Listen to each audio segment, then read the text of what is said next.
के खाने हो भन है म त ब्ल्याक टी खान्छु ब्ल्याक टी जाडो केटाहरू यार ओइ ल ओइ पक्न भाइ मलाई मिल्छ एउटा है ख्यालहरू मलाई चाहिँ ब्ल्याक टी है भाइ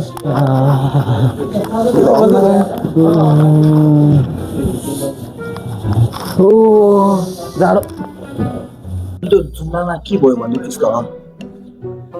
ए अझै गनाइरहेछ भने पञ्च तँलाई गनाइरहेको छैन भने यसकै हो क्या जा यार भोइला खुट्टा धोराए जा यार यसरी त हुन्न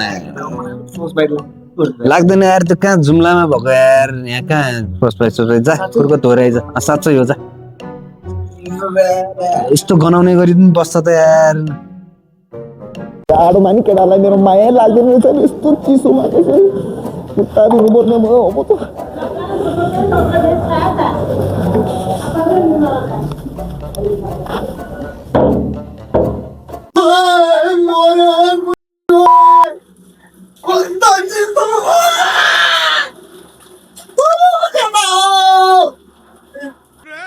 ओइ केटा साँच्चीकै फ्रोस बाइट लागेछ यार मलाई पनि ल ल साँच्चै हो ल यस्तो केसमा त यार हस्पिटल लगिहाल्नु पर्छ यार आइज यार पञ्चायत बोकेलाई भारी